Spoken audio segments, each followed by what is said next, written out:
நர்மதாவை காவேரி வீட்டுக்கு கூட்டிட்டு வந்ததுக்கு அப்புறமா கங்காவும் யமுனாவும் அவங்க வந்ததை நினைச்சு ரொம்பவே சந்தோஷப்பட்டுக்கிட்டு இருக்காங்க. உடனே யமுனாவும் கங்காவும், நீ தான் எங்களை அங்க பாக்குறதுக்காக வர முடியாது, அதனாலதான் டைம் கிடைக்கும் போது நாங்களே வந்துட்டோம்னு சொல்றாங்க. அதுக்கு நர்மதாவும் தேங்க்ஸ் சொல்லிட்டு அப்படியே பேசிக்கிட்டு இருக்கும்போது கரெக்டா அங்க விஜயும் பாப்பாவும் வராங்க.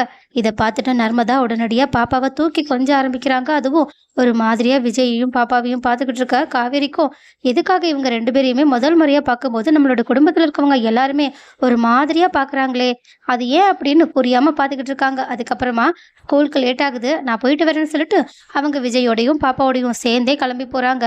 அப்ப 3 பேரும் ஒன்னா சேர்ந்து போறத பார்த்துட்டு நர்மதாவும், இவங்க ஏன் இன்னும் ஒண்ணு சரியில்லைன்னு கவலையோட இருக்கிறது மட்டும் இல்லாம இதை பத்தி கங்கா கிட்டயே பேசிட்டு பேசாம அக்கா கிட்ட உண்மையை சொல்லிடலாமான்னு கேக்குறாங்க.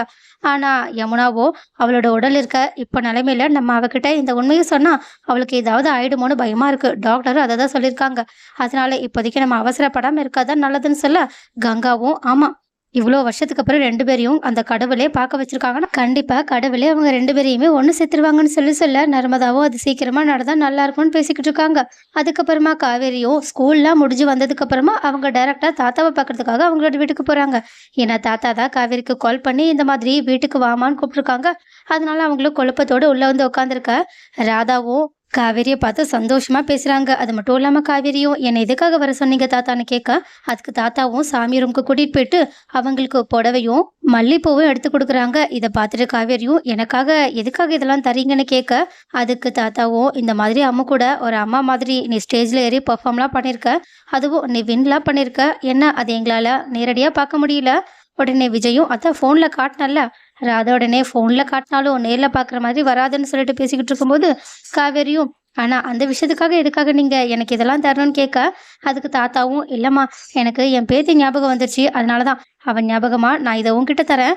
அது மட்டும் இல்லாம அம்மாவும் இந்த நாள்ல ரொம்பவே வருத்தப்பட வேண்டியது, ஆனா அவளோட சந்தோஷத்துக்கு நீயே காரணமா இருந்திருக்க, அதனாலதான் உன்னை என் பேத்தி ஸ்தானத்துல வச்சு நான் உனக்கு இதை கொடுக்கணும்னு ஆசைப்பட்டேன்னு சொல்லிட்டு அவங்களுக்கு அந்த புடவையை கொடுக்க, அதை பார்த்துட்டு காவேரியும் லைட்டா கண் கலங்கிடுறாங்க. அது மட்டும் இல்லாம அவங்க கொஞ்சம் கொஞ்சமா விஜயை பார்க்க பார்க்க அவங்களுக்குமே ரொம்பவே பிடிக்க ஆரம்பிக்குது. முக்கியமா அம்முவுக்காக அவங்க பேசாம ஏன் நம்ம விஜயவே கல்யாணம் பண்ணிக்கலான்ற அளவுக்கு இப்ப யோசிக்க ஆரம்பிச்சிருக்காங்க. ஸோ கைஸ், கூடிய சீக்கிரம் காவேரி விஜய் கூட சேர்ந்து வாழ ஆசைப்படுறேன்ற விஷயத்த அவங்க கிட்ட ஓப்பனா ஒத்துக்கிட்டு 2 பேருமே கல்யாணம் பண்ணிக்கிட்டா நல்லா இருக்கும்னு யாரெல்லாம் நினைக்கிறீங்க?